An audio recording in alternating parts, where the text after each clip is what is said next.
बखत दे मालिक, दीन दयाल पतित पावन भगत वत्सल करुणा निधान, वालिए कुल आलम वालिए दो जहान, शब्द गुरु धन धन धन धन साहिब सतगुरु श्री गुरु ग्रंथ साहिब महाराज सच्चे पातशाह महाराज जी दी पवित्र पावन हजूरी अंदर धर्म दी चादर धन धन साहिब सतगुरु श्री गुरु तेग बहादुर साहिब सच्चे पातशाह महाराज जी दे पवित्र शहीदी अस्थान गुरुद्वारा सीसगंज साहिब जी दियाँ हाज़रियाँ भर रहे गुरु रूप गुरु खालसा सत संगत जी, वडभागे हो जो पवित्र शहीदी अस्थानां दे दर्शन दीदार कर रहे हो। लड़ीवार गुरशब्द विचार दे तहत जो आसा राग दी अष्टपदी विचों 4 पदियां दा पाठ आप जी ने सिंह साहिब जी पासों हुणे श्रवण कीता है। पिछले 4 पदियां दी विचार आप जी ने कल दे दीवान विच श्रवण कीती है। रहिंदे 4 पदियां दी विचार आपां अज दे दीवान अंदर करनी है। ते जिथे आप जी नूं सिंह साहिब जी ने भी सूचित कीता है कि जिथे शब्द दी विचार नाल आपां जुड़ना है, उत्थे शब्द गुरु धन धन गुरु ग्रंथ साहिब पातशाह महाराज जी का अज पावन गुरियाई दिवस है। शब्द की ताजपोशी का दिहाड़ा है और उत्थे ही अमर शहीद सूरमे बहादुर धन धन बाबा दीप सिंह साहिब जी का भी पावन शहीदी दिहाड़ा है। सतगुरु बख्शिश करन समय विच रह करके आपां सारियां ही विचारां दे नाल जुड़न दा यतन करांगे। शब्द दी विचार भी और इन्हां 2 पवित्र दिहाड़ियां दे विच भी आपां जुड़न दा यतन करांगे। जिथे शब्द नूं अज ताजपोशी होई है, उत्थे ही अज दा दिहाड़ा भी ये दसदा है कि जिसने शब्द की कमाई की है, उन्होंने किड्डी वड्डी ताकत ये शब्द बख्शिश करता है। इस शब्द के नाल किन्नी वड्डी बख्शिशां हासिल होंदियां ने और किड्डियां वड्डियां करामतां ये शब्द करवा दिंदा है। ये अज सानू सतगुरु जी दस रहे ने। आओ पहलां आपां लड़ीवार विचार नाल जुड़ांगे, फिर जिवें जिवें सतगुरु शहीद सिंह कृपा करनगे आपां उस तरह ही विचारां करन दा यतन करांगे। आओ सतगुरु जी तो लईए आग्या। आप समूह संगत मन चित बिरतियां नूं करो आकागर, असीस बख्शिश करो। आप ही सतगुरु जी विचारां करवा लैण, कोई रसना वांझी ना रहे। सारे गज के फतेह अर्ज करो। वाहिगुरु जी का खालसा वाहिगुरु जी की फतेह। टूक मात्र में बेनती करते हैं जो आप जी ने कल श्रवण किया है, तां जो शब्द की लड़ी है वो जुड़ सके। संसार अंदर मनुख ने जन्म लिया और एक कुदरत का निजम है, जिहड़ा आया है उन्हें जाना है। गुरु तेग बहादुर साहब सच्चे पातशाह कहते हैं, जो उपजियो सो बिणसक है। जिहड़ा भी इस संसार उपर पैदा होया है उन्हें बिणसना ही है। भावें अज बिणस जाए परो आज कै काल, भावें अज ते भावें कल। पर ये सी संसार की गल कि संसार ते जिहड़ा आया है उन्हें बिणसना है। ਜਿਹੜਾ ਵੀ ਜੀਵ ਪੈਦਾ ਹੋਇਆ ਹੈ ਉਹਨੇ ਸੰਸਾਰ ਤੋਂ ਜਾਣਾ ਹੀ ਹੈ। ਸਿਰਫ ਮਨੁੱਖਾਂ ਦੀ ਗੱਲ ਨਹੀਂ, 84 ਲੱਖ ਜੂਨਾਂ ਤੇ ਇਹ ਨਿਯਮ ਕੁਦਰਤ ਦਾ, ਪਰਮੇਸ਼ਵਰ ਦਾ ਲਾਗੂ ਹੁੰਦਾ ਹੈ ਕਿ ਜਿਹੜਾ ਵੀ ਇਸ ਸੰਸਾਰ ਤੇ ਉਪਜੇ ਉਹਨੇ ਅੱਜ ਨਹੀਂ ਤਾਂ ਕੱਲ ਬਿਣਸਣਾ ਹੀ ਬਿਣਸਣਾ ਹੈ। ਪਰ ਸਤਿਗੁਰੂ ਜੀ ਸਿਰਫ ਇਸ ਜਹਾਨ ਦੀ ਗੱਲ ਨਹੀਂ ਕਰਦੇ, ਚੇਤੇ ਰੱਖਣਾ। ਮਹਾਰਾਜ ਜੀ ਨੇ ਇਸ ਤੋਂ ਅਗਲੀ ਗੱਲ ਵੀ ਕੀਤੀ ਹੈ ਵੀ ਜੇ ਕਿਧਰੇ ਕੋਈ ਚੰਗੇ ਕਰਮ ਨਾ ਕਮਾਏ ਹੋਣਗੇ ਤੇ ਹੋ ਸਕਦਾ ਤੈਨੂੰ ਦੁਬਾਰਾ ਵੀ ਆਉਣਾ ਪੈ ਜੇ, ਪਰ ਉਹ ਦੁਬਾਰਾ ਜ਼ਰੂਰੀ ਨਹੀਂ ਵੀ ਇਸ ਮਨੁੱਖਾ ਜੂਨ ਵਿੱਚ ਹੀ ਆਵੇਂ, ਕਿਉਂਕਿ ਇਹ ਤਾਂ ਪਹਿਲਾਂ ਹੀ ਬੜੇ ਕਰਮਾਂ ਨਾਲ ਮਿਲੀ। ਆਪ ਜੀ ਬਚਨ ਪੜ੍ਹਦੇ ਹੋ ਨਾ, ਕਈ ਜਨਮ ਭਏ ਕੀਟ ਪਤੰਗਾ, ਕਈ ਜਨਮ ਗਜ ਮੀਨ ਕੁਰੰਗਾ, ਕਈ ਜਨਮ ਪੰਖੀ ਸਰਪ ਹੋਇਓ, ਕਈ ਜਨਮ ਹੈਵਰ ਬ੍ਰਿਖ ਜੋਇਓ, ਮਿਲ ਜਗਦੀਸ਼ ਮਿਲਣ ਕੀ ਬਰੀਆ, ਚਿਰੰਕਾਲ ਇਹ ਦੇਹ ਸੰਜਰੀਆ। ਅੱਗੇ ਹੀ ਕਿੰਨੀਆਂ ਜੂਨਾਂ ਅਸੀਂ ਭਟਕ ਆਏ ਜਿਹਦੇ ਬਾਰੇ ਸਾਨੂੰ ਗਿਆਨ ਹੀ ਕੋਈ ਨਹੀਂ। ਤੇ ਸਤਿਗੁਰੂ ਕਹਿੰਦੇ ਨੇ ਮਤਾਂ ਇਹ ਮਨ ਅੰਦਰ ਭੁਲੇਖਾ ਰੱਖੀ ਵੀ ਮਰਨ ਤੋਂ ਬਾਅਦ ਜੇ ਕਰਮ ਚੰਗੇ ਨਹੀਂ ਤਾਂ ਵੀ ਮਨੁੱਖਾ ਜੂਨ ਹੀ ਮਿਲ ਜਾਏਗੀ।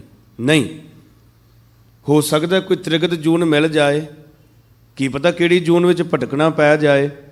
ਤੇ ਸਤਿਗੁਰਾਂ ਨੇ ਫਿਰ ਪਹਿਲਾਂ ਤੇ ਆਪ ਹੀ ਸਵਾਲ ਕੀਤਾ ਵੀ ਕਿਵੇਂ ਇਹ ਆਉਣ ਜਾਣ ਦਾ ਗੇੜ ਜਿਹੜਾ ਹੈ ਉਹ ਮੁੱਕ ਸਕਦਾ। ਹੁਣ ਮਨੁੱਖਾ ਜੂਨ ਕਿਉਂ ਮਿਲੀ ਹੈ ਜੀ?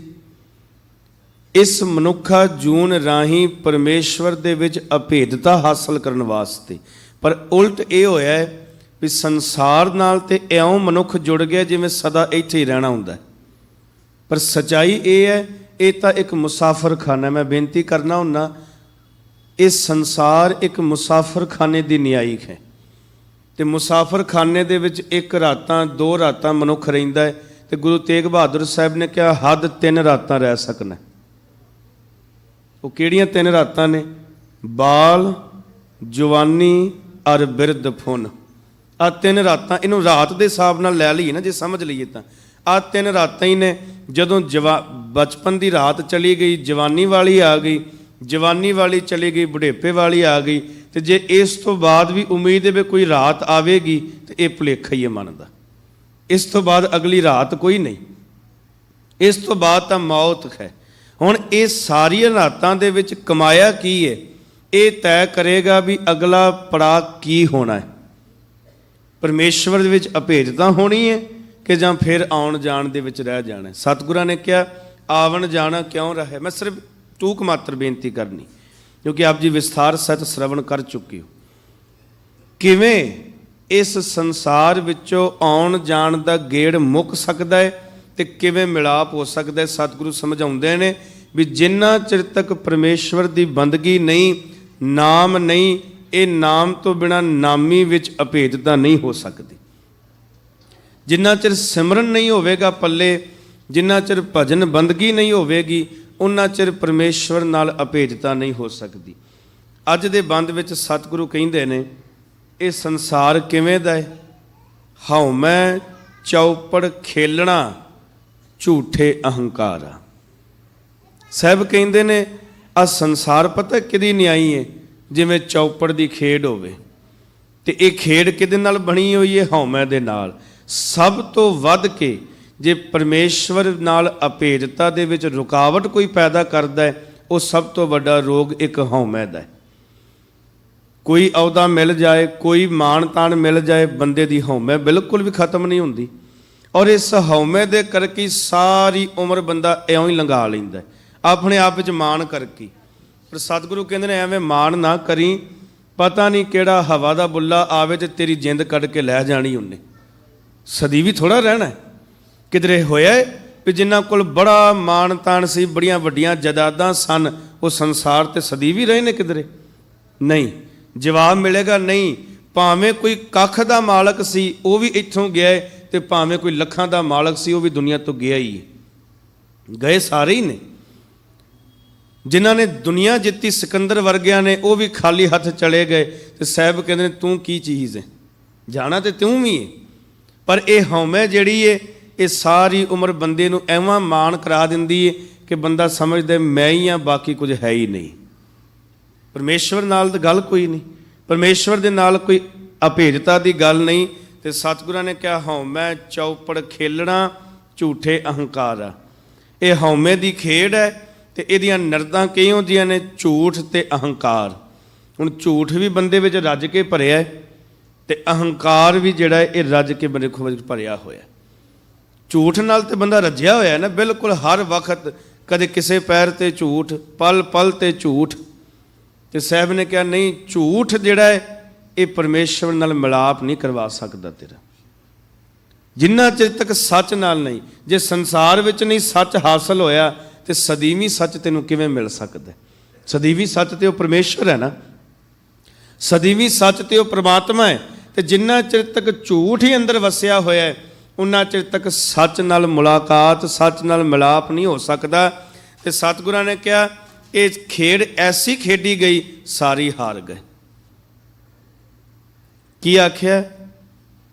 ਸਭ ਜਗ ਹਾਰੈ ਸੋ ਜਿਣੈ ਗੁਰ ਸ਼ਬਦ ਵਿਚਾਰਾ। ਜਿੰਨੇ ਇਸ ਜਹਾਨ ਵਿੱਚ ਆਏ ਨੇ ਸਾਰੇ ਹਾਰ ਕੇ ਹੀ ਗਏ ਨੇ। ਜਿੱਤਿਆ ਵੀ ਹੈ, ਪੁੱਛਿਆ ਪਾਤਸ਼ਾਹ ਜਿੱਤਿਆ ਵੀ ਹੈ ਕੋਈ? ਸੰਸਾਰ ਵਿੱਚ ਤਾਂ ਕਿੰਨੇ ਆਉਂਦੇ ਨੇ, ਕਿੰਨੇ ਚਲੇ ਜਾਂਦੇ ਨੇ, ਰੋਜ਼ ਕਿੰਨਿਆਂ ਦੇ ਜਨਮ ਹੋ ਰਿਹਾ ਹੈ, ਕਿੰਨਿਆਂ ਦੀ ਮੌਤ ਹੋ ਰਹੀ ਹੈ, ਤੇ ਕੀ ਸਾਰੇ ਹੀ ਹਾਰ ਕੇ ਗਏ ਨੇ? ਨਹੀਂ, ਜਵਾਬ ਮਿਲੇਗਾ ਨਹੀਂ, ਸਾਰੇ ਨਹੀਂ ਹਾਰੇ, ਪਰ ਬਹੁਤਾਤ ਤੇ ਹਾਰ ਕੇ ਹੀ ਗਏ ਨੇ। ਜਿੱਤਿਆ ਉਹ ਹੈ ਜਿਹਨੇ ਗੁਰੂ ਸ਼ਬਦ ਨਾਲ ਆਪਣੀ ਪ੍ਰੀਤ ਪਾਈ ਹੋਈ, ਉਹ ਜਿੱਤੇ ਨੇ। ਬਾਕੀ ਜਿੰਨੇ ਨੇ ਹਾਰ ਚੱਲੇ ਗੁਰਮੁਖ ਸਦ ਜੀਤਾ, ਬਾਕੀ ਹਾਰੇ ਹੀ ਨੇ। ਜਿੱਤਿਆ ਉਹ ਹੈ ਜਿਹੜਾ ਗੁਰਮੁਖ ਬਣ ਗਿਆ। ਵੇਖੋ ਕਿੱਡੀ ਕਮਾਲ ਦੀ ਗੱਲ ਕਹੀ ਹੈ। ਸੰਸਾਰ ਵਿੱਚ ਕਿੰਨੇ ਮਨੁੱਖ ਆਉਂਦੇ ਨੇ, ਕਿੰਨੇ ਚਲੇ ਜਾਂਦੇ ਨੇ। ਸਤਿਗੁਰੂ ਕਹਿੰਦੇ ਨੇ ਜਿੱਤਦਾ ਉਹੀ ਹੈ ਜਿਹਨਾਂ ਗੁਰੂ ਸ਼ਬਦ ਨਾਲ ਆਪਣਾ ਮਿਲਾਪ ਕਰਾ ਲਵੇ। ਬਾਕੀ ਹਾਰ ਕੇ ਗਏ ਨੇ, ਔਰ ਹਾਰੇ ਹੋਏ ਨੂੰ ਕਦੇ ਕੁਝ ਹਾਸਲ ਨਹੀਂ ਹੁੰਦਾ। ਪਰ ਇੱਥੇ ਇੱਕ ਗੱਲ ਹੋਰ ਸਮਝਣ ਵਾਲੀ, ਅਸੀਂ ਉਂਝ ਸੰਸਾਰ ਵਿੱਚ ਜੇ ਖੇਡ ਖੇਡੀਏ, ਬੰਦਾ ਹਾਰ ਜਾਏ, ਹੋ ਸਕਦਾ ਦੂਸਰੀ ਵਾਰੀ ਮਿਲ ਜਾਏ, ਤੀਸਰੀ ਵਾਰੀ ਫਿਰ ਮਿਲ ਜਾਏ। ਅਵਸਰ ਮਿਲ ਜਾਂਦੇ ਨੇ ਨਾ ਜੀ, ਵੀ ਅੱਜ ਫਿਰ ਅਵਸਰ ਮਿਲ ਗਿਆ ਜੀ, ਆਪਣੀ ਕਿਸਮਤ ਜਮਾ ਲਈਏ, ਫਿਰ ਅਵਸਰ ਮਿਲ ਗਿਆ ਵੇਖ ਲਈਏ। ਪਰ ਸਤਿਗੁਰੂ ਕਹਿੰਦੇ ਨੇ ਇੱਕ ਗੱਲ ਯਾਦ ਰੱਖੀ, ਜ਼ਿੰਦਗੀ ਦੀ ਬਾਜੀ ਹਾਰ ਗਿਆ ਤੇ ਫਿਰ ਦੁਬਾਰਾ ਅਵਸਰ ਕੋਈ ਨਹੀਂ ਮਿਲਣਾ। ਇਹ ਬਾਜੀ ਜੇ ਹਾਰ ਗਿਆ, ਦੁਬਾਰਾ ਤੈਨੂੰ ਅਵਸਰ ਜੇ ਕਵੇਂ ਤੇ ਨਹੀਂ। ਬਾਬਾ ਕਬੀਰ ਸਾਹਿਬ ਕਹਿੰਦੇ ਨੇ ਇਹੀ ਤੇਰਾ ਅਵਸਰ, ਇਹੀ ਤੇਰੀ ਬਾਰ, ਬਸ ਆਹੀ ਅਵਸਰ ਮਿਲੇ। ਇੱਕੋ ਮੌਕਾ ਮਿਲਿਆ ਹੈ ਭਾਈ ਪ੍ਰਾਪਤ ਮਾਨੁਖ ਦੇ ਹੁਰੀਆ, ਗੋਬਿੰਦ ਮਿਲਣ ਕੀ ਇਹ ਤੇਰੀ ਬਰੀਆ। ਅਵਰ ਕਾਜ ਤੇਰਾ ਕਿਤੈ ਨਾ ਕਾਮ, ਮਿਲ ਸਾਧ ਸੰਗਤ ਭਜ, ਬਸ ਆਹੀ ਮੌਕਾ ਹੈ। ਇਸ ਤੋਂ ਇਲਾਵਾ ਜੇ ਤੂੰ ਕਵੇਂ ਵੀ ਮੌਕੇ ਹੋਰ ਬਥੇਰੇ ਮਿਲ ਜਾਣਗੇ, ਨਹੀਂ। ਹਾਂ, ਜੇ ਕਿਧਰੇ ਕੋਈ ਐਸਾ ਚੰਗਾ ਕਰਮ ਹੋ ਗਿਆ, ਭਾਵੇਂ ਜਾਣੇ ਤੇ ਭਾਵੇਂ ਅਣਜਾਣੇ ਵਿੱਚ, ਤੇ ਸ਼ਾਇਦ ਕੋਈ ਵਾਰੀ ਆ ਜਾਏ। ਉਂਝ ਬਹੁਤਾਤ ਤੌਰ ਤੇ ਦੁਬਾਰਾ ਵਾਰੀ ਨਹੀਂ ਜੇ ਹਾਰ ਗਿਆ ਤੇ। ਸਭ ਜਗ ਹਾਰੈ ਸੋ ਜਿਣੈ ਗੁਰ ਸ਼ਬਦ ਵਿਚਾਰਾ। ਹੁਣ ਸਤਿਗੁਰੂ ਅੱਗੇ ਕਹਿੰਦੇ ਨੇ ਜਿਉ ਅੰਧੁਲੈ ਹੱਥ ਟੋਹਣੀ ਹਰ ਨਾਮ ਹਮਾਰਾ।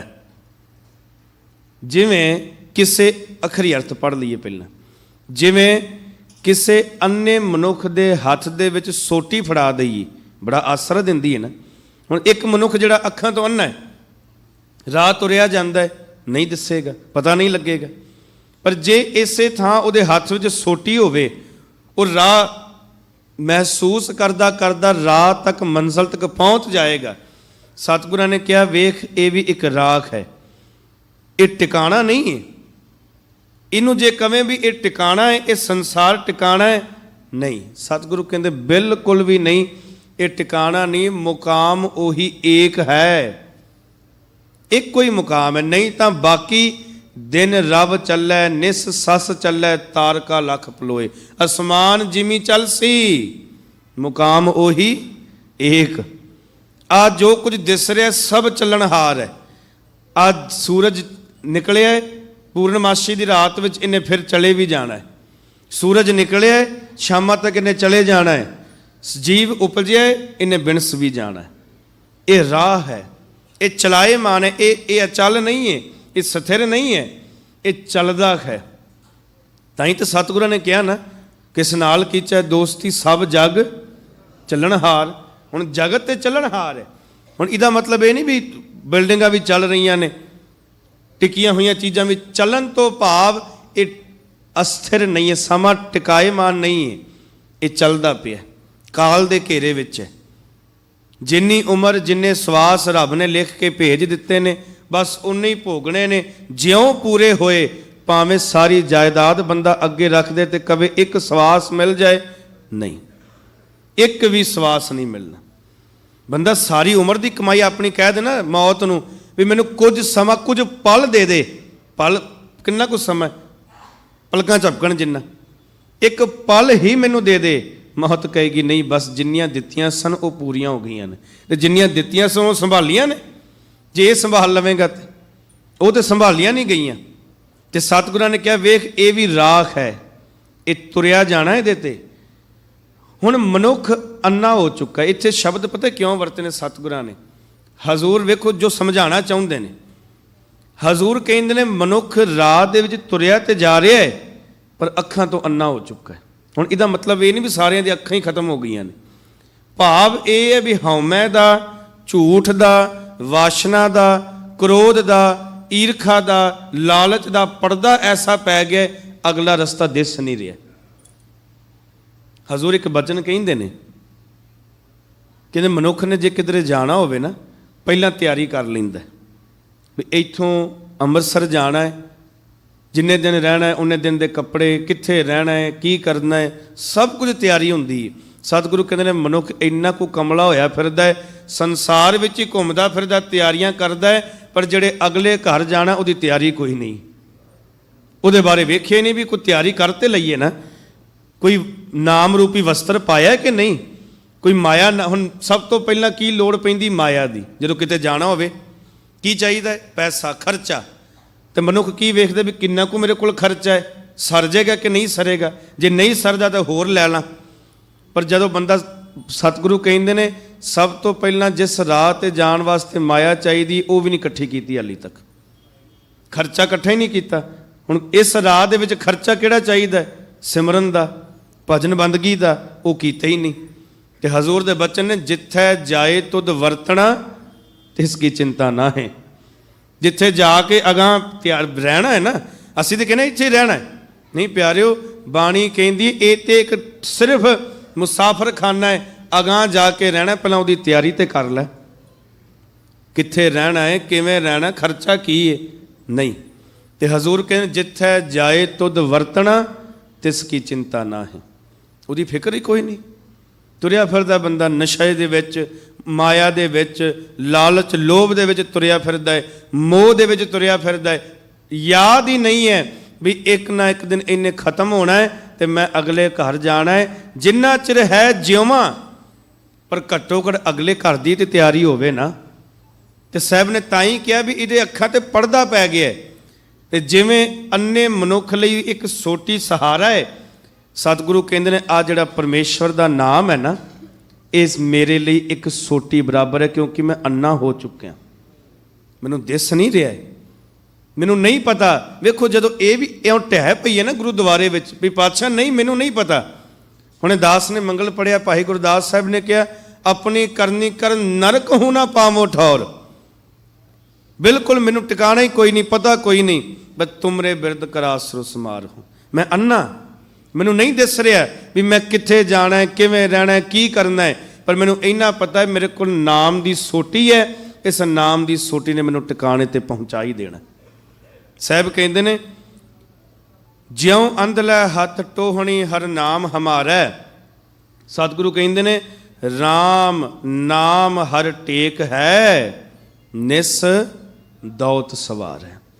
ਕਹਿੰਦੇ ਇਹ ਰਾਮ ਨਾਮ ਦੀ ਜਿਹੜੀ ਮੈਂ ਟੇਕ ਲਈ ਹੋਈ ਹੈ ਨਾ, ਇਹ ਦਿਨ ਰਾਤ ਮੇਰਾ ਸਵਾਰ ਦਿੰਦੀ, ਮੈਨੂੰ ਟੇਕ ਹੀ ਇਹ ਹੈ, ਮੈਨੂੰ ਹੋਰ ਕੋਈ ਆਸਰਾ ਨਹੀਂ ਹੈ। ਕਿਉਂਕਿ ਸਾਹਿਬ ਨੇ ਕਿਹਾ ਜੇ ਆਸਰਾ ਰੱਖੇਗਾ ਵੀ ਨਾ ਤੇ ਫਿਰ ਇਹ ਤੇਰੀ ਮੂਰਖਤਾ ਹੈ, ਕਿਉਂਕਿ ਮਾਨੁਖ ਕੀ ਟੇਕ ਬਿਰਥੀ ਸਭ ਜਾਨ, ਦੇਵਨ ਕਉ ਏਕ ਹੈ ਭਗਵਾਨ, ਜਿਸ ਕੈ ਦੀਐ ਰਹਿ ਅਘਾਏ, ਬਹੁਰ ਨਾ ਤ੍ਰਿਸ਼ਨਾ ਲਾਗੈ ਆਏ। ਤੇ ਨਾਲ ਅੱਗੇ ਇਹ ਵੀ ਕਹਿ ਦਿੱਤਾ ਮਾਰੈ ਰਾਖੈ ਏਕੋ ਆਪ, ਮਾਨੁਖ ਕੈ ਕਿਛ ਨਾਹੀ ਹਾਥ। ਰਾਮ ਨਾਮ ਹਰ ਟੇਕ ਹੈ, ਨਿਸ ਦੌਤ ਸਵਾਰੇ। ਮੇਰੇ ਕੋਲ ਟਿਕਾਣਾ ਜਿਹੜਾ ਹੈ, ਕੇਵਲ ਇੱਕ ਰਾਮ ਨਾਮ ਦਾ ਹੈ। ਅੱਗੇ ਸਤਿਗੁਰੂ ਕਹਿੰਦੇ ਨੇ, ਜਿਉਂ ਤੂੰ ਰਾਖੈ ਤਿਉਂ ਰਹਾ, ਹਰ ਨਾਮ ਆਧਾਰਾ। ਐ ਪਰਮੇਸ਼ਵਰ, ਜਦੋਂ ਮੇਰਾ ਆਧਾਰ ਹੀ ਨਾਮ ਬਣ ਗਿਆ, ਫਿਰ ਤੇ ਜਿਵੇਂ ਤੂੰ ਰੱਖੇ ਮੈਨੂੰ ਉਸੇ ਤਰ੍ਹਾਂ ਮਨਜ਼ੂਰ ਹੈ। ਤਾਂ ਹੀ ਤੇ ਸਤਿਗੁਰੂ ਅਰਦਾਸ ਕਰਦੇ ਨੇ, ਗੁਰੂ ਰਾਮਦਾਸ ਪਾਤਸ਼ਾਹ, ਉਹ ਕਹਿੰਦੇ ਨੇ, ਜਿਉਂ ਭਾਵੈ ਤਿਉਂ ਰਾਖ ਲੈ, ਹਮ ਸ਼ਰਨ ਪ੍ਰਭ ਆਏ ਰਾਮ ਰਾਜੇ। ਜਿਉਂ ਰਾਖੇ ਤਿਉਂ ਰਹਿਣਾ, ਬਸ ਜਿਵੇਂ ਤੈਨੂੰ ਭਾ ਜਾਏ, ਜਿਉਂ ਜਿਉਂ ਤੇਰਾ ਹੁਕਮ, ਬਸ ਤਿਵੇਂ ਤਿਉਂ ਹੋਣਾ ਮੈਨੂੰ ਮਨਜ਼ੂਰ ਹੈ। ਜਿਵੇਂ ਤੈਨੂੰ ਭਾਉਂਦਾ ਮੈਂ ਰਹਿਣ ਵਾਸਤੇ ਤਿਆਰ ਹਾਂ। ਇਹ ਸਭ ਤੋਂ ਵੱਡੀ ਇੱਕ ਸਾਡੇ ਸਿੱਖੀ ਦਾ ਸਿਧਾਂਤ ਹੈ ਪਿਆਰਿਓ। ਸਤਿਗੁਰਾਂ ਨੇ ਕਿਹਾ, ਪਰਮੇਸ਼ਵਰ ਜਿਵੇਂ ਰੱਖੇ, ਜੇ ਉਵੇਂ ਰਹਿਣ ਦੀ ਜਾਂਚ ਆ ਜਾਏ ਤੇ ਬਸ ਇਸ ਤੋਂ ਵੱਡੀ ਬਖਸ਼ਿਸ਼ ਹੀ ਕੋਈ ਨਹੀਂ। ਪਰ ਆਈ ਨਹੀਂ ਨਾ। ਘਰ ਕੋਈ ਦੁੱਖ ਆ ਜਾਏ ਤੇ ਗੁਰੂ ਨੂੰ ਉਲਾਮੇ, ਕੋਈ ਗੱਲ ਨਾ ਸਵਰੇ ਤਾਂ ਗੁਰੂ ਨੂੰ ਲਾਮੇ, ਜੇ ਕੋਈ ਕਾਰਜ ਨਾ ਸਵਰਦਾ ਹੋਵੇ ਤਾਂ ਲਾਮੇ। ਪਰ ਚੇਤੇ ਰੱਖਿਓ, ਇਹ ਸਭ ਤੋਂ ਵੱਡੀ ਬਖਸ਼ਿਸ਼ ਹੈ। ਜਿਸ ਦਿਨ ਮਨੁੱਖ ਕਹਿਣ ਲੱਗ ਪਏ, ਰੱਬਾ ਜਿਵੇਂ ਤੂੰ ਰੱਖਦਾ ਮੈਨੂੰ ਮਨਜ਼ੂਰ ਹੈ, ਭਾਵੇਂ ਰੱਖ ਲੈ ਤੇ ਭਾਵੇਂ ਮਾਰ ਲੈ, ਮੈਨੂੰ ਕੋਈ ਪਰਵਾਹ ਨਹੀਂ, ਬਸ ਤੇਰੇ ਹੱਥ ਹੈ, ਤੈਨੂੰ ਆਪਣਾ ਸਭ ਕੁਝ ਸੌਂਪ ਦਿੱਤਾ ਹੈ। ਅਬ ਹਮ ਚੱਲੀ ਠਾਕੁਰ ਪਹਿਹਾਰ, ਜਬ ਹਮ ਸ਼ਰਨ ਪ੍ਰਭੂ ਕੀ ਆਈ, ਰਾਖ ਪ੍ਰਭੂ ਭਾਵੇਂ ਮਾਰ। ਬਸ ਜਿਵੇਂ ਤੈਨੂੰ ਭਾਉਂਦਾ ਰੱਖ ਲੈ, ਪਰ ਇੱਕ ਬੇਨਤੀ ਜ਼ਰੂਰ ਹੈ ਵੀ ਰੱਖੀ ਚਰਨਾਂ ਦੇ ਕੋਲ, ਕਿਤੇ ਚਰਨਾਂ ਤੋਂ ਦੂਰ ਨਾ ਕਰ ਦੇਈਂ। ਇਹ ਅਰਦਾਸ ਕਰਿਆ ਕਰੀ ਪਿਆਰਿਓ, ਰੱਬਾ ਜਿਵੇਂ ਮਰਜ਼ੀ ਰੱਖੀ, ਭਾਵੇਂ ਕੁੱਲੀ ਦੇ ਵਿੱਚ ਰੱਖੇ, ਭਾਵੇਂ ਕੱਖ ਨਾ ਦਵੇਂ, ਪਰ ਇੱਕ ਬੇਨਤੀ ਜ਼ਰੂਰ ਹੈ, ਰੱਖੀ ਆਪਣੇ ਚਰਨਾਂ ਦੇ ਕੋਲ, ਉਹਦੇ ਤੋਂ ਦੂਰ ਨਾ ਕਰੀ, ਚਰਨਾਂ ਤੋਂ ਨਾ ਦੂਰ ਕਰ ਲੈ। ਜਿਉ ਤੂੰ ਰਾਖੈ ਤਿਉਂ ਰਹਾ, ਹਰ ਨਾਮ ਆਧਾਰਾ। ਮਹਾਰਾਜ ਜਿਵੇਂ ਤੈਨੂੰ ਭਾਵੇਂ ਉਵੇਂ ਰੱਖ ਲੈ, ਮੇਰਾ ਤੇ ਆਧਾਰ ਹੀ ਨਾਮ ਹੈ। ਅੰਤ ਸਖਾਈ ਪਾਇਆ, ਜਨ ਮੁਕਤ ਦੁਆਰਾ। ਇਹ ਅੰਤ ਵੇਲੇ ਮੇਰਾ ਸਖਾ ਬਣ ਗਿਆ, ਮੇਰਾ ਸਹਾਈ ਹੋ ਗਿਆ। ਇਹ ਨਾਮ ਅੰਤਲੇ ਵੇਲੇ ਮੇਰੀ ਸਹਾਇਤਾ ਕਰਨ ਵਾਲਾ ਹੈ। ਤੇ ਸਤਿਗੁਰੂ ਕਹਿੰਦੇ ਨੇ, ਜਨਮ ਮਰਨ ਦੁੱਖ ਮੇਟਿਆ, ਜਪ ਨਾਮ ਮੁਰਾਰੇ। ਜਦੋਂ ਮੈਂ ਜਪਿਆ ਉਸ ਪਰਮੇਸ਼ਵਰ ਵਾਹਿਗੁਰੂ ਜੀ ਦੇ ਨਾਮ ਨੂੰ, ਭਜਨ ਨੂੰ, ਸਿਮਰਨ ਨੂੰ, ਸਤਿਗੁਰੂ ਕਹਿੰਦੇ ਨੇ ਮੇਰੇ ਜਨਮ ਮਰਨ ਦਾ ਦੁੱਖ ਮਿਟ ਗਿਆ। ਇਹ ਸਭ ਤੋਂ ਵੱਡਾ ਦੁੱਖ ਹੈ ਜਨਮ ਮਰਨ ਦਾ, ਕਿਉਂਕਿ ਵਾਰ-ਵਾਰ ਗੇੜਾ, ਵਾਰ-ਵਾਰ ਆਉਣਾ ਜਾਣਾ। ਸਤਿਗੁਰੂ ਕਹਿੰਦੇ ਜੇ ਰੱਬ ਬਖਸ਼ਿਸ਼ ਕਰਦੇ ਨਾ ਤਾਂ ਇਹ ਮਿਟ ਜਾਂਦਾ। ਬਸ ਜਿੱਥੇ ਇਸ ਸ਼ਬਦ ਦੀ ਆਰੰਭਤਾ ਕੀਤੀ, ਵੇਖੋ ਪਹਿਲਾਂ ਸਵਾਲ ਹੈ, ਆਵਣ ਜਾਣਾ ਕਿਉਂ ਰਹੇ, ਕਿਉਂ ਮੇਲਾ ਹੋਈ, ਕਿਵੇਂ ਮਿਟੇ ਆਉਣ ਜਾਣ ਦਾ ਗੇੜ। ਤੇ ਸਤਿਗੁਰੂ ਨੇ ਫਿਰ ਕਹਿ ਦਿੱਤਾ ਅਖੀਰ ਦੇ ਵਿੱਚ, ਜਨਮ ਮਰਨ ਦੁੱਖ ਮੇਟਿਆ, ਜਪ ਨਾਮ ਮੁਰਾਰੇ। ਬਸ ਜਦੋਂ ਜਪ ਲਿਆ, ਜਦੋਂ ਸਿਮਰ ਲਿਆ, ਚੇਤੇ ਕਰ ਲਿਆ, ਯਾਦ ਵਿੱਚ ਜੁੜ ਗਿਆ, ਜਨਮ ਤੇ ਮਰਨ ਦਾ ਦੁੱਖ ਕੱਟਿਆ ਗਿਆ। ਫਿਰ ਕੱਟ ਦਿੱਤਾ, ਸਾਰੇ ਦੁੱਖ ਤਕਲੀਫਾਂ ਸਾਰੀਆਂ ਕੱਟ ਦਿੱਤੀਆਂ। ਮੈਂ ਸੰਖੇਪ ਵਿੱਚ ਕੇਵਲ ਇੱਕ ਸਾਖੀ ਬੇਨਤੀ ਕਰਾਂ, ਕਿਉਂਕਿ 2 ਪਵਿੱਤਰ ਦਿਹਾੜੇ ਆਪਾਂ ਵਿਚਾਰਨੇ ਨੇ। ਸ਼ਮੀਰ, ਲਖਮੀਰ ਤੇ ਤਖਤਮਲ, ਇਹ 3 ਭਰਾ ਨੇ ਜਿਨ੍ਹਾਂ ਗੁਰੂ ਗੋਬਿੰਦ ਸਿੰਘ ਪਾਤਸ਼ਾਹ ਦੀ ਅਥਾਹ ਸੇਵਾ ਕੀਤੀ। ਸ਼ਮੀਰ ਨੇ ਆ ਕੇ ਬੇਨਤੀ ਕੀਤੀ, ਸਤਿਗੁਰੂ ਪ੍ਰਸੰਨ ਹੋਏ। ਹਜ਼ੂਰ ਕਹਿੰਦੇ ਨੇ, ਮੰਗ ਸਿੱਖਾ, ਕੀ ਮੰਗਣਾ ਹੈ? ਕਹਿੰਦਾ ਪਾਤਸ਼ਾਹ ਬਸ ਜਨਮ ਮਰਨ ਕੱਟ ਦਿਓ। ਕਹਿੰਦੇ ਹੋਰ ਕੁਝ ਮੰਗ ਲੈ, ਚਲ ਕੱਲ ਨੂੰ ਆਵੀਂ। ਫਿਰ ਆਏ, ਫਿਰ ਕਿਹਾ ਸਤਿਗੁਰੂ ਨੇ, ਮੰਗ ਕੀ ਮੰਗਣਾ ਹੈ? ਜੀ ਜਨਮ ਮਰਨ ਕੱਟ ਦਿਓ। ਹੋਰ ਕੁਝ ਮੰਗ ਲੈ, ਜਾਇਦਾਦਾਂ ਦੇ ਦਿੰਦੇ ਆ, ਹੀਰੇ ਜਵਾਹਰਾਤ ਮੋਤੀ ਦੇ ਦਿੰਦੇ ਆ, ਕੀ ਚਾਹੀਦਾ ਹੈ? ਨਹੀਂ ਜੀ ਜਨਮ ਮਰਨ, ਕੱਲ ਨੂੰ ਆਵੀਂ। ਫਿਰ ਬੇਨਤੀ, ਫਿਰ ਜਨਮ ਮਰਨ। ਸਤਿਗੁਰੂ ਕਹਿੰਦੇ ਚੱਲ ਜੇ ਤੇਰੀ ਇਹੀ ਮੰਗ ਹੈ ਨਾ, ਫਿਰ ਕੱਲ ਫਿਰ ਆਵੀਂ। ਸਾਧ ਸੰਗਤ, ਰਾਤ ਸੁੱਤਾ ਕੀ ਵੇਖਦਾ ਹੈ? ਕਦੇ ਕਾਂ, ਕਦੇ ਗਿੱਦੜ, ਕਦੇ ਇੱਲ, ਕਦੇ ਕਿਸੇ ਜੂਨ ਵਿੱਚ ਭਟਕਦਾ ਭਟਕਦਾ ਭਟਕਦਾ ਚੰਡਾਲ ਦੇ ਘਰ ਜਨਮ ਹੋਇਆ। ਇਹ ਬਕਾਇਦਾ ਕਵੀ ਰਾਜ ਭਾਈ ਸੰਤੋਖ ਸਿੰਘ ਸਾਹਿਬ ਨੇ ਗੁਰੂ ਗੋਬਿੰਦ ਸਿੰਘ ਮਹਾਰਾਜ ਦੇ ਇਤਿਹਾਸ ਵਿੱਚ ਪ੍ਰਸੰਗ ਦਰਜ ਕੀਤਾ ਹੈ। ਜੇ ਕਿਸੇ ਦੇ ਮਨ ਅੰਦਰ ਕੋਈ ਸ਼ੰਕਾ ਹੋਵੇ, ਉਹ ਬਕਾਇਦਾ ਪੜ੍ਹ ਸਕਦਾ। ਜਦੋਂ ਸਤਿਗੁਰੂ ਜੀ ਤੁਰੇ ਜਾਂਦੇ ਨੇ ਇੱਥੋਂ, ਮਾਛੀਵਾੜੇ ਤੋਂ ਬਾਅਦ ਆਪਣੀ ਯਾਤਰਾ ਕਰ ਰਹੇ ਨੇ, ਉਸ ਦੇ ਰਾਹ ਦੇ ਵਿੱਚ ਸਤਿਗੁਰੂ ਠਹਿਰੇ ਨੇ। ਇਹ ਚੌਧਰੀ ਸਨ, ਪਿੰਡ ਦੇ ਨਗਰ ਦੇ ਚੌਧਰੀ ਸਨ, ਜਿਨ੍ਹਾਂ ਕੋਲ ਰਹੇ ਮਹਾਰਾਜ। ਸਾਧ ਸੰਗਤ, ਚੰਡਾਲਨੀ ਦੇ ਨਾਲ ਵਿਆਹ ਹੋ ਗਿਆ, ਬੱਚੇ ਹੋਏ, ਖਾਣ ਨੂੰ ਕੁਝ ਨਾ, ਭਟਕਦਾ ਭਟਕਦਾ ਜੰਗਲ ਵਿੱਚ ਚਲਿਆ ਗਿਆ। ਜਦੋਂ ਜੰਗਲ ਵਿੱਚ ਗਿਆ, ਪੀਲੂ ਦਾ ਦਰਖਤ ਵੇਖਿਆ, फल तोड़े, बच्चों को खवाए, आप खाधे, दरखत तो डिग पिया। जदों डिग्गा एकदम जाग आ गई, मुड़को मुड़की होया उठिया, तो जदों मुख विच वेख्या कुछ लगता है अड़िया है, तो की वेखदा है, असलीयत दे विच पीलू दे बीज दंदां विच फसे हुए सन। असलीयत विच घबरा गया, इशनान किया, नितनिम करके भज के गुरु कलगीधर दे कोल गया, पसीनो पसीनी होया है। गुरु गोबिंद सिंह वेख के मुस्कुरा पे ने, तो मुस्कुरा के सतगुरु कहिंदे ने, शमीर की गल है, बड़ा घबराया है। हुण पुछदे ते इउं ने जिवें पता ही किसी चीज़ का ना होवे। सारियां गल्लां दा पता है ना महाराज जी नूं, तो जान ही जान ने, पर एक सिख दे मुखों सुनना चाहुंदे ने। मुस्कुरा के कहंदे ने, शमीर बड़ा घबराया है, की गल है? सारा बिरतांत सुनाया। कहंदे महाराज कुछ समझ नहीं आ रहा है। गुरु कलगीधर कहंदे ने, कमलिया ताई ते कहने सां कुछ होर मंग लै, ये सारियां जूनां तू भुगतणियां सन, पर गुरु नानक दे दर घर दी सेवा कीती है, ये सारियां जूनां तेरियां सुपने विच ही भुगत गईयां ने। गुरु नानक ने ये सारियां जूनां तेरियां सुपने विच ही भुगता दित्तियां ने। बस हुण तैनूं असीं कह चले आ, जदों शरीर त्यागेगा साडे चरनां विच तैनूं थां मिल जाएगी, साडे चरनां विच तैनूं टिका मिल जाएगा। जन्म मरण दुख मेटिया जब नाम मुरारे। जदों भजन बंदगी कीती, कृपा कीती, सतगुरु जी ने जन्म मरण के दुख कट दिते। अखीरली पंक्ति अंदर फिर बख्शिश करते ने, नानक नाम ना विसरै पूरा गुर तारे। कि जिन्हों नाम ना विसरे ना, सतगुरु कृपा करते ने, इस जहानों उन्होंने तार देंदे ने। गुरु बख्शिश करे। ये पावन शब्द जो सतगुरु गुरु ग्रंथ साहिब जी दे 422 नंबर अंग उपर सुभाए मानक है। अज शब्द की विचार सतगुरु की कृपा नाल संपूर्ण हुई है। आओ जो अज शब्द की ताजपोशी का दिहाड़ा है, मैं इस करके थोड़ा जिहा संखेप विच शब्द की विचार की है कि आपां दोवें दिहाड़े विचार सकीए। और सतगुरु जी ने तरस किया है इन्हां पावन दिहाड़ियां ते आप संगत के चरण प्रसन दा। धन गुरु तेग बहादुर साहब जी की कृपा नाल सत संगत उंज वैसे जदों गुरु नानक साहब के सिद्धांत नूं पढ़ीए ना, तो हजूर ने तो पहले कह दिता सी, शब्द गुरु सुरत धुन चेला।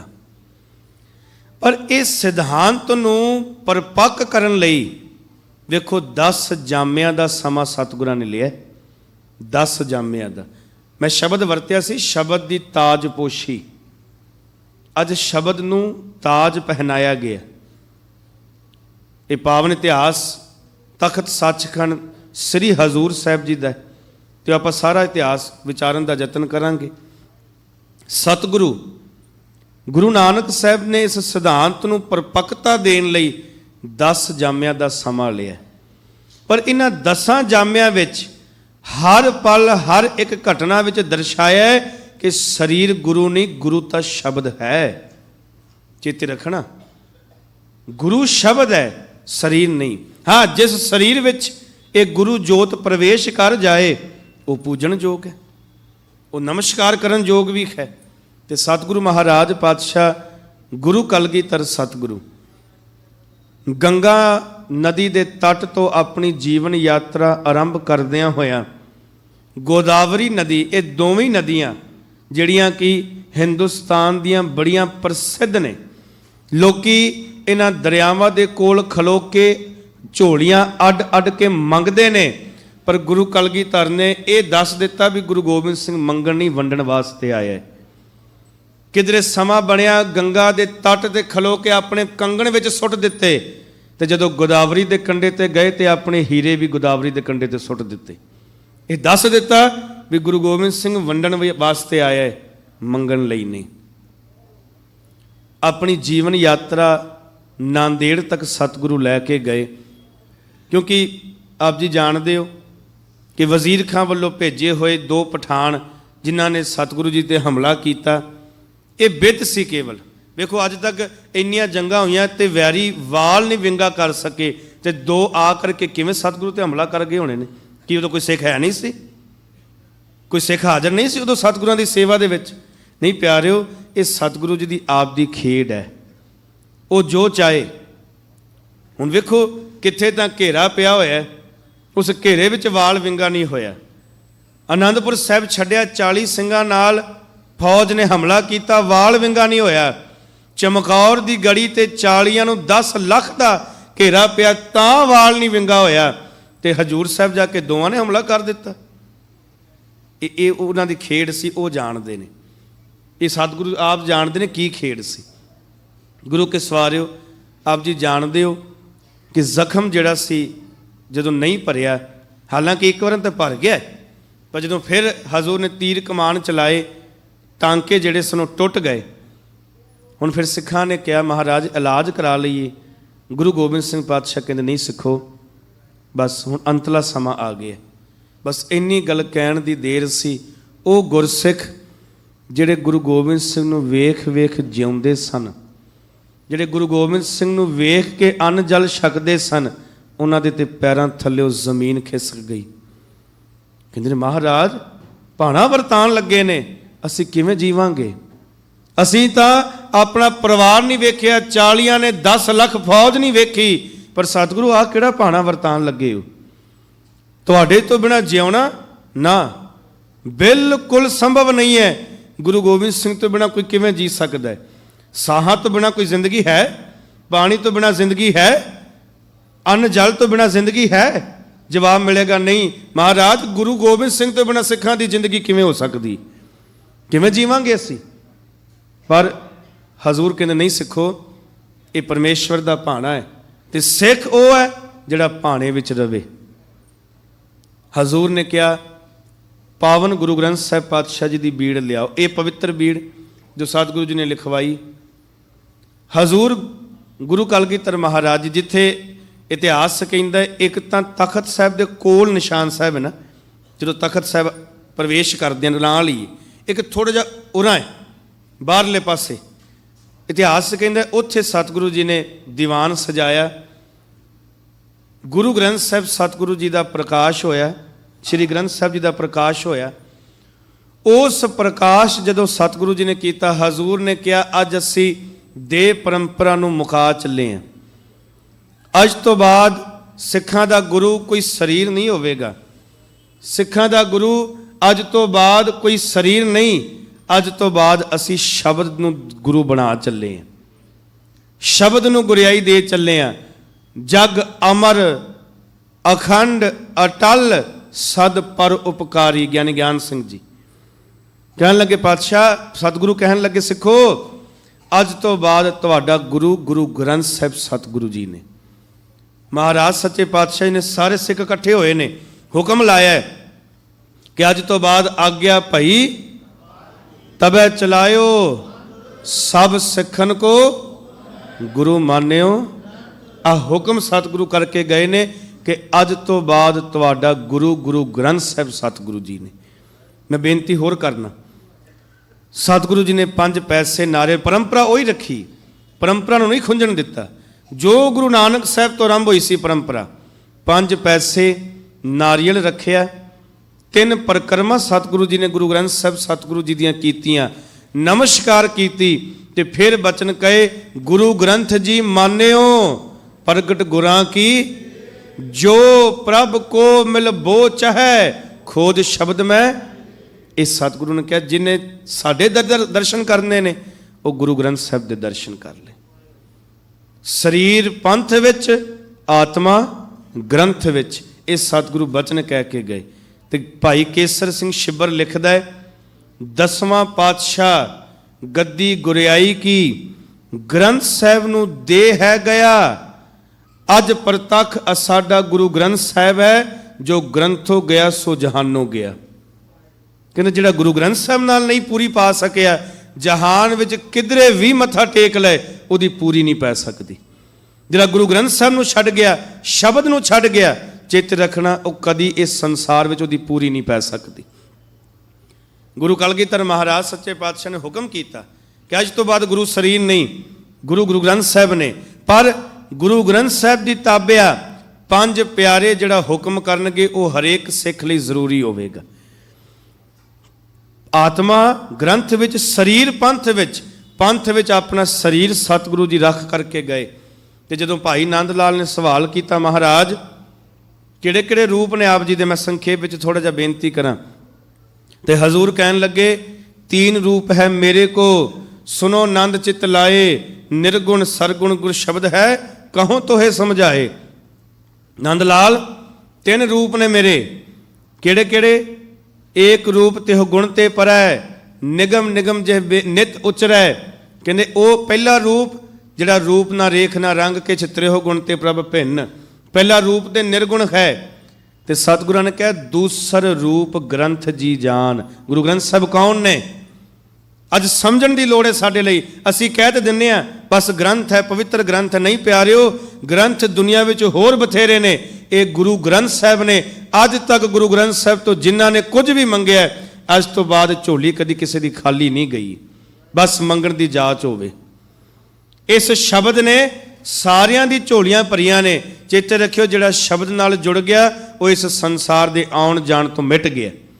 ਜਿਹੜਾ ਸ਼ਬਦ ਨਾਲ ਅਭੇਦਤਾ ਪ੍ਰਾਪਤ ਕਰ ਗਿਆ, ਜਿਹਨੇ ਸ਼ਬਦ ਨਾਲ ਆਪਣੀ ਇਕਮਿਕਤਾ ਕਰ ਲਈ ਹੈ, ਉਹ ਸੰਸਾਰ ਵਿੱਚੋਂ ਨਿਰਲੇਪ ਹੋ ਗਿਆ। ਸਤਿਗੁਰਾਂ ਨੇ ਕਿਹਾ ਦੂਸਰ ਰੂਪ ਗ੍ਰੰਥ ਜੀ ਜਾਨ, ਇਨਹੋ ਅੰਗ ਮੇਰੋ ਕਰਮਾਨ, ਰੋਮ ਰੋਮ ਅਛਰ ਸੋ ਲਹੋ, ਬਾਤ ਜਥਾਰਤ ਤੁਮ ਸੋ ਕਹੋ। ਗੁਰੂ ਕਲਗੀਧਰ ਕਹਿੰਦੇ ਨੇ ਸਿੱਖੋ, ਇਹਨੂੰ ਕੇਵਲ ਅੱਖਰ ਨਾ ਜਾਣਿਓ, ਇਹਨੂੰ ਕੇਵਲ ਇੱਕ ਗ੍ਰੰਥ ਨਾ ਜਾਣਿਓ, ਇਹਦਾ ਇੱਕ ਇੱਕ ਅੱਖਰ ਗੁਰੂ ਨਾਨਕ ਦਾ ਰੋਮ ਹੈ। ਇਹਦਾ ਇੱਕ ਇੱਕ ਅੱਖਰ ਗੁਰੂ ਨਾਨਕ ਦਾ ਰੋਮ ਰੋਮ ਹੈ। ਤੇ ਸਤਿਗੁਰਾਂ ਨੇ ਅੱਗੇ ਕਿਹਾ ਦੂਸਰ ਰੂਪ ਗ੍ਰੰਥ ਜੀ ਜਾਨ। ਮੈਂ ਫਿਰ ਬੇਨਤੀ ਕਰਦੇ ਹਾਂ, ਇਨਹੋ ਅੰਗ ਮੇਰੋ ਕਰਮਾਨ, ਰੋਮ ਰੋਮ ਅਛਰ ਸੋ ਲਹੋ, ਬਾਤ ਜਥਾਰਤ ਤੁਮ ਸੋ ਕਹੋ। ਤੇ ਸਤਿਗੁਰਾਂ ਨੇ ਕਿਹਾ ਜਿਸ ਨੇ ਮੇਰੇ ਦਰਸ਼ਨ ਕਰਨੇ ਨੇ ਨਾ, ਜੋ ਸਿੱਖ ਗੁਰ ਦਰਸ਼ਨ ਕੀ ਚਾਹੇ, ਦਰਸ਼ਨ ਕਰੇ ਗ੍ਰੰਥ ਜੀ ਆਹੇ। ਕੌਣ ਨੇ ਗੁਰੂ ਗ੍ਰੰਥ ਸਾਹਿਬ? ਸਤਿਗੁਰੂ ਗੁਰੂ ਕਲਗੀਧਰ ਕਹਿੰਦੇ ਸਿੱਖੋ, ਜੇ ਮੇਰੇ ਦਰਸ਼ਨ ਕਰਨੇ ਨੇ, ਗੁਰੂ ਗ੍ਰੰਥ ਸਾਹਿਬ ਦੇ ਦਰਸ਼ਨ ਕਰ ਲਿਓ, ਉਹਨਾਂ ਵਿੱਚੋਂ ਮੇਰੇ ਦੀਦਾਰ ਹੋ ਜਾਣਗੇ। ਜੋ ਸਿੱਖ ਗੁਰ ਦਰਸ਼ਨ ਕੀ ਚਾਹੇ, ਦਰਸ਼ਨ ਕਰੇ ਗ੍ਰੰਥ ਜੀ ਆਹੇ। ਜੋ ਸਿੱਖ ਮਮ ਸਾਧ ਚਹਿਨ ਕਹਿ ਬਾਤ, ਗ੍ਰੰਥ ਜੀ ਪੜੇ ਵਿਚਾਰੈ ਸਾਥ। ਕਹਿੰਦੇ ਹੁਣ ਜਿਹੜਾ ਮੇਰੇ ਨਾਲ ਗੱਲਾਂ ਕਰਨਾ ਚਾਹੁੰਦਾ, ਜਿਸ ਨੇ ਗੋਬਿੰਦ ਸਿੰਘ ਨਾਲ ਗੱਲਾਂ ਕਰਨੀਆਂ ਹੋਣ, ਤੇ ਗੁਰੂ ਗੋਬਿੰਦ ਸਿੰਘ ਪਾਤਸ਼ਾਹ ਕਹਿੰਦੇ ਨੇ ਗੁਰੂ ਗ੍ਰੰਥ ਸਾਹਿਬ ਦਾ ਪਾਠ ਕਰੇ, ਬਸ ਇਉਂ ਜਾਣੇ ਮੇਰੇ ਨਾਲ ਗੱਲਾਂ ਹੋ ਰਹੀਆਂ ਨੇ। ਉਹ ਮੇਰੇ ਨਾਲ ਗੱਲਾਂ ਪਿਆ ਕਰਦਾ ਹੈ। ਜਿਹੜਾ ਗੁਰੂ ਗ੍ਰੰਥ ਸਾਹਿਬ ਨਾਲ ਜੁੜ ਜਾਏਗਾ, ਸ਼ਬਦ ਨਾਲ ਜੁੜ ਜਾਏਗਾ। ਸਿੱਖੋ, ਅੱਜ ਲੋੜ ਹੈ ਅਸੀਂ ਸ਼ਬਦ ਨੂੰ ਛੱਡ ਕੇ ਪਤਾ ਨਹੀਂ ਕਿੱਥੇ ਕਿੱਥੇ ਅੱਜ ਮੱਥਾ ਟੇਕ ਰਹੇ ਹਾਂ। ਮੈਂ ਬੇਨਤੀ ਕਰਦੇ ਹਾਂ, ਸ਼ਬਦ ਨੂੰ ਛੱਡ ਕੇ ਕਿਤੇ ਚਲੇ ਜਾਓ, ਕਦੇ ਕੁਝ ਪ੍ਰਾਪਤ ਨਹੀਂ ਹੋ ਸਕਦਾ। ਦਰ ਦਰ ਦੀਆਂ ਠੋਕਰਾਂ ਮਿਲਣਗੀਆਂ, ਪਰ ਕਦੇ ਵੀ ਟਿਕਾ ਨਹੀਂ ਮਿਲ ਸਕਦਾ। ਜਿਹੜਾ ਸ਼ਬਦ ਨਾਲ ਜੁੜਿਆ ਹੈ, ਟਿਕਾ ਉਹਨੂੰ ਪ੍ਰਾਪਤ ਹੋਇਆ। ਟਿਕਾ ਕੇਵਲ ਸ਼ਬਦ ਵਾਲੇ ਨੂੰ ਪ੍ਰਾਪਤ ਹੋਇਆ ਹੈ, ਹਰੇਕ ਨੂੰ ਨਹੀਂ। ਜਿਹੜਾ ਸ਼ਬਦ ਨਾਲ ਟੁੱਟ ਗਿਆ, ਜਿਹੜੇ ਭਾਈ ਕੇਸਰ ਸਿੰਘ ਦੇ ਬਚਨ ਆਪਾਂ ਪੜ੍ਹੇ, ਜੋ ਗ੍ਰੰਥੋ ਗਿਆ ਸੋ ਜਹਾਨੋ ਗਿਆ। ਜਿਹਦੀ ਗੁਰੂ ਗ੍ਰੰਥ ਸਾਹਿਬ ਨਾਲ ਪੂਰੀ ਨਹੀਂ ਪਈ, ਉਹਦੀ ਕਿਸੇ ਥਾਂ ਤੋਂ ਵੀ ਜਿਹੜੀ ਹੈ, ਸਤਿਗੁਰੂ ਕਹਿੰਦੇ ਨੇ ਉਹ ਪੂਰੀ ਨਹੀਂ ਪੈ ਸਕਦੀ। ਫਿਰ ਸਤਿਗੁਰਾਂ ਨੇ ਕਿਹਾ ਜਿਹਨੇ ਗੱਲ ਕਰਨੀ ਗੁਰੂ ਗ੍ਰੰਥ ਸਾਹਿਬ ਦਾ ਪਾਠ ਕਰੇ। ਤੇ ਤੀਸਰਾ ਰੂਪ ਵੀ ਬਿਆਨ ਕਰਦੇ ਆ, ਤੀਸਰ ਰੂਪ ਸਿੱਖ ਹੈ ਮੋਰ, ਗੁਰਬਾਣੀ ਰਤ ਨਿਸ ਅਰ ਭੋਰ। ਤੀਸਰਾ ਰੂਪ ਸਤਿਗੁਰਾਂ ਨੇ ਕੀ ਆਖਿਆ? ਸਿੱਖ ਹੈ ਮੇਰਾ। ਆਪਣੇ ਸਿੱਖ ਨੂੰ ਤੀਜਾ ਰੂਪ ਕਿਹਾ ਹੈ। ਪਰ ਚੇਤੇ ਰੱਖਿਓ, ਸਿੱਖ ਹੋਵੇ ਗੁਰੂ ਗੋਬਿੰਦ ਸਿੰਘ ਦੇ ਮੁਤਾਬਕ, ਸਾਡੇ ਵਰਗਾ ਨਹੀਂ। ਸਾਡੇ ਵਰਗਾ ਨਾ ਹੋਵੇ, ਭੇਖੀ ਨਾ ਹੋਵੇ, ਸ਼ਬਦ ਦਾ ਅਭਿਆਸੀ ਹੋਵੇ। ਗੁਰੂ ਗੋਬਿੰਦ ਸਿੰਘ ਮਹਾਰਾਜ ਜੀ ਨੇ ਅੱਜ ਦੇ ਦਿਨ 1708 ਈਸਵੀ ਤਖਤ ਸੱਚਖੰਡ ਸ੍ਰੀ ਹਜ਼ੂਰ ਸਾਹਿਬ ਨਾਂਦੇੜ ਦੀ ਪਵਿੱਤਰ ਧਰਤੀ ਤੇ ਸ਼ਬਦ ਨੂੰ ਤਾਜਪੋਸ਼ੀ ਦਿੱਤੀ। ਤੇ ਕਿਆ ਪੂਜਾ ਅਕਾਲ ਕੀ, ਪਰਚਾ ਸ਼ਬਦ ਕਾ, ਦੀਦਾਰ ਖਾਲਸੇ ਕਾ। ਖਾਲਸੇ ਦੇ ਦੀਦਾਰ ਵਿੱਚੋਂ ਪਤਾ ਲੱਗੇਗਾ ਸ਼ਬਦ ਦਾ ਪਰਚਾ ਕੀ ਹੈ, ਤੇ ਸ਼ਬਦ ਦੇ ਪਰਚੇ ਵਿੱਚੋਂ ਪਤਾ ਲੱਗੇਗਾ ਪੂਜਾ ਅਕਾਲ ਦੀ ਕਿਵੇਂ ਕਰਨੀ ਹੈ। ਪੂਜਾ ਅਕਾਲ ਕੀ, ਪਰਚਾ ਸ਼ਬਦ ਕਾ, ਦੀਦਾਰ ਖਾਲਸੇ ਕਾ।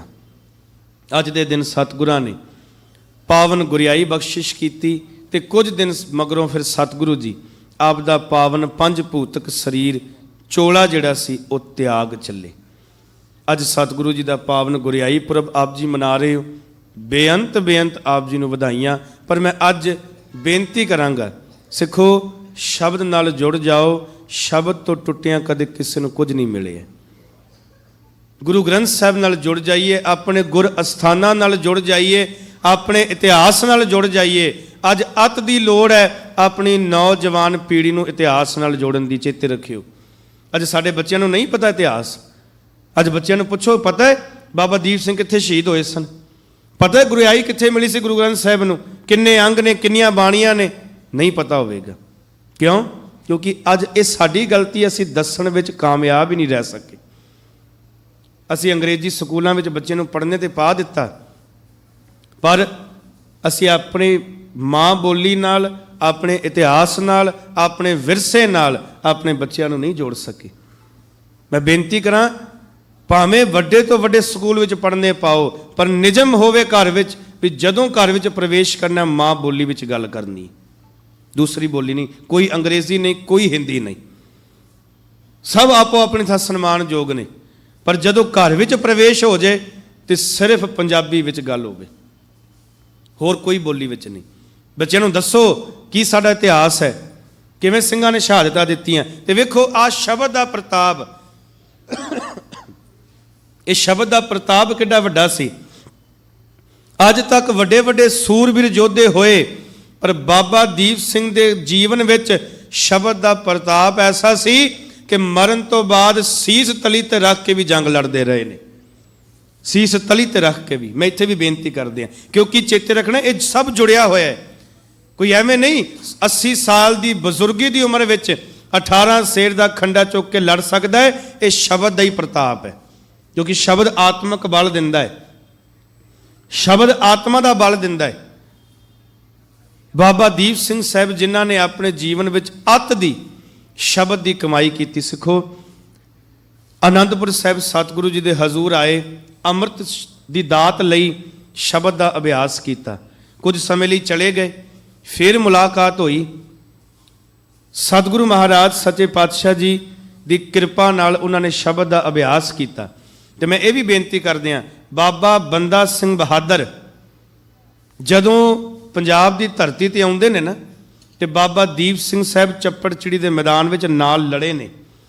ਫਿਰ ਦੀਵਾਨ ਲੱਗਾ ਹੈ, ਤੇ ਸਜੇ ਦੀਵਾਨ ਵਿੱਚ ਬਾਬਾ ਬੰਦਾ ਸਿੰਘ ਬਹਾਦਰ ਨੇ ਬਾਬਾ ਦੀਪ ਸਿੰਘ ਨੂੰ ਜਿੰਦਾ ਸ਼ਹੀਦ ਦਾ ਖਿਤਾਬ ਦਿੱਤਾ ਸੀ, ਜਿੰਦਾ ਸ਼ਹੀਦ ਦਾ। ਤੇ ਉਸ ਤੋਂ ਬਾਅਦ ਜਦੋਂ ਮਿਸਲਾਂ ਬਣੀਆਂ ਨੇ, ਫਿਰ ਇੱਕ ਮਿਸਲ ਸੀ ਸ਼ਹੀਦਾਂ ਦੀ ਮਿਸਲ। ਸ਼ਹੀਦਾਂ ਦੀ ਮਿਸਲ ਦੇ ਮੁਖੀ ਸਨ ਬਾਬਾ ਦੀਪ ਸਿੰਘ ਸਾਹਿਬ। ਤੇ ਵੇਖੋ ਕਿੰਨਾ ਕੁ ਅਭਿਆਸ ਕੀਤਾ ਹੋਵੇਗਾ ਸ਼ਬਦ ਦਾ। ਮੈਂ ਪਹਿਲੇ ਸ਼ਬਦ ਦੀ ਗੱਲ ਕਰ ਰਿਹਾ, ਕਿਉਂਕਿ ਸ਼ਬਦ ਦੀ ਤਾਜਪੋਸ਼ੀ ਦਾ ਦਿਹਾੜਾ ਹੈ। ਕਿੰਨਾ ਕੁ ਅਭਿਆਸ ਹੋਵੇਗਾ ਸ਼ਬਦ ਦਾ। ਸਤਿਗੁਰੂ ਮਹਾਰਾਜ ਪਾਤਸ਼ਾਹ ਜੀ ਦੀ ਕਿਰਪਾ ਨਾਲ ਦਮਦਮਾ ਸਾਹਿਬ ਭਾਈ ਮਣੀ ਸਿੰਘ ਸਾਹਿਬ ਨੇ ਸਰੂਪ ਲਿਖਿਆ, ਨਾਲ ਸਿਆਹੀ ਕਲਮ ਦੀ ਸੇਵਾ ਬਾਬਾ ਦੀਪ ਸਿੰਘ ਨੇ ਨਿਭਾਈ। ਭੋਰਾ ਸਾਹਿਬ ਵਿੱਚ ਤਪ ਕੀਤਾ, ਜਿੱਥੇ ਆਪ ਜੀ ਅੱਜ ਵੀ ਦਰਸ਼ਨ ਕਰਦੇ ਹੋ। 4 ਸਵਰੂਪ ਗੁਰੂ ਗ੍ਰੰਥ ਸਾਹਿਬ ਮਹਾਰਾਜ ਜੀ ਦੇ ਗੁਰਮੁਖੀ ਵਿੱਚ ਲਿਖੇ ਨੇ। ਕਿੰਨਾ ਅਭਿਆਸ ਹੋਵੇਗਾ। ਪਹਿਲਾਂ ਲਿਖਣ ਤੋਂ ਪਹਿਲਾਂ ਪੜ੍ਹਨੀ ਗੁਰਬਾਣੀ, ਫਿਰ ਲਿਖਣ ਲੱਗਿਆਂ ਪੜ੍ਹਨੀ, ਫਿਰ ਲਿਖਣ ਤੋਂ ਬਾਅਦ ਇੱਕ ਵਾਰ ਸੁਧਾਈ ਕਰਨ ਲੱਗਿਆਂ ਵੀ ਪੜ੍ਹਨੀ। ਇੱਕ ਸਵਰੂਪ ਅਰਬੀ ਵਿੱਚ ਲਿਖਿਆ, ਉਹ ਵੀ ਸਿੱਖਾਂ ਦੀ ਝੋਲੀ ਪਾਇਆ। ਗੁਰੂ ਕੇ ਸਵਾਰਿਓ, 4 ਸਰੂਪ ਲਿਖਣ ਲੱਗਿਆਂ ਕਿੰਨਾ ਤਪ ਕੀਤਾ ਹੋਵੇਗਾ ਬਾਬਾ ਜੀ ਨੇ। ਬਜ਼ੁਰਗੀ ਉਮਰ ਹੋ ਗਈ। ਅਬਦਾਲੀ ਤੈਮੂਰ ਖਾਂ ਇਹਦਾ ਬੇਟਾ, ਜਹਾਨ ਖਾਂ ਨੂੰ ਨਾਲ ਲੈ ਕੇ ਇਹਨੇ ਸੱਚਖੰਡ ਸ੍ਰੀ ਹਰਿਮੰਦਰ ਸਾਹਿਬ ਨੂੰ ਤਹਿਸ ਨਹਿਸ ਕੀਤਾ, ਅੰਮ੍ਰਿਤ ਸਰੋਵਰ ਪੂਰ ਦਿੱਤਾ। ਹੁਣ ਉਦੋਂ ਤਾਂ ਦੂਰ ਸੰਚਾਰ ਦਾ ਐਡਾ ਕੋਈ ਕੇਂਦਰ ਨਹੀਂ ਸੀ, ਬਾਬਾ ਜੀ ਤੱਕ ਖਬਰ ਪਹੁੰਚੀ। ਹੁਣ 75 ਸਾਲ ਦੀ ਉਮਰ ਹੈ ਬਾਬਾ ਜੀ ਦੀ।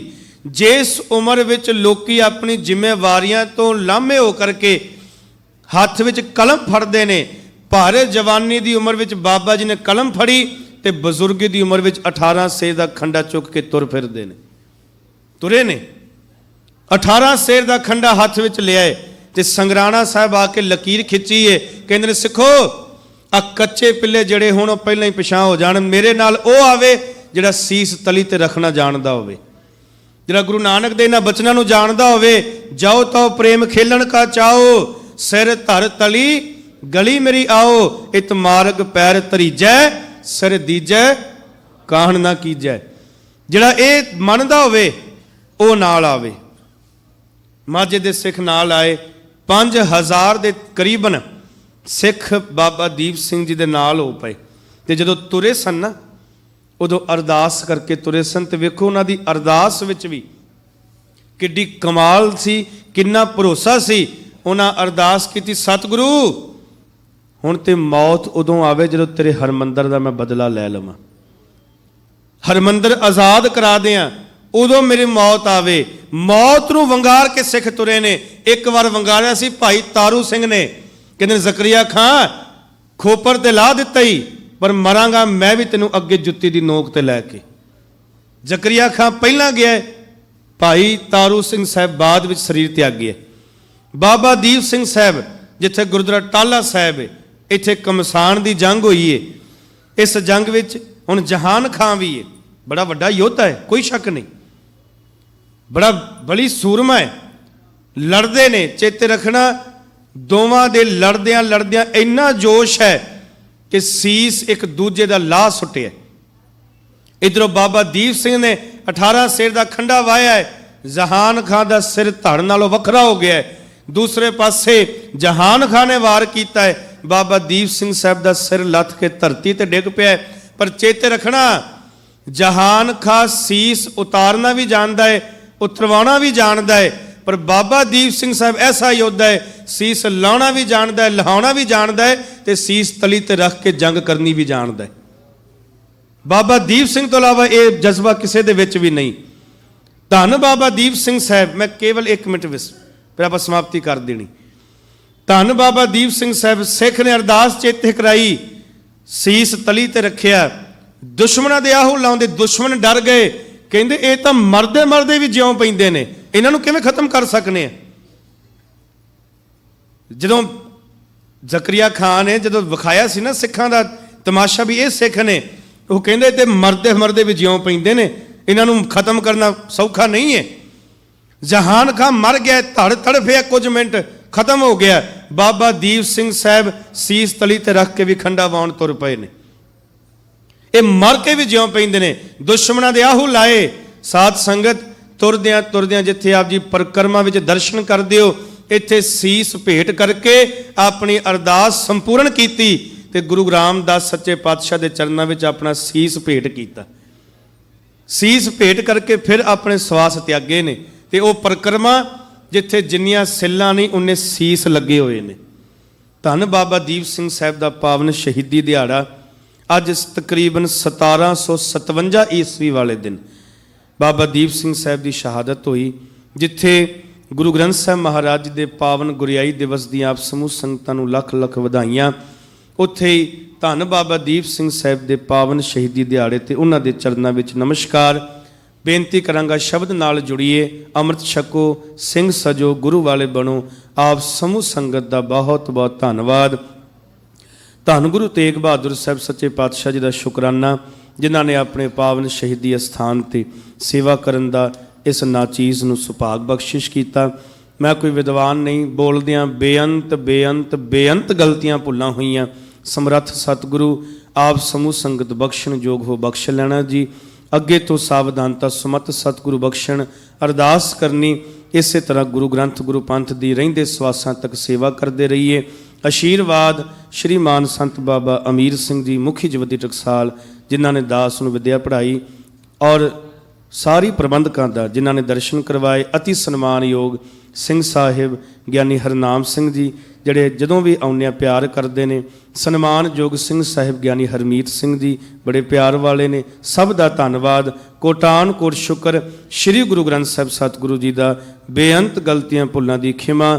ਵਾਹਿਗੁਰੂ ਜੀ ਕਾ ਖਾਲਸਾ, ਵਾਹਿਗੁਰੂ ਜੀ ਕੀ ਫਤਿਹ।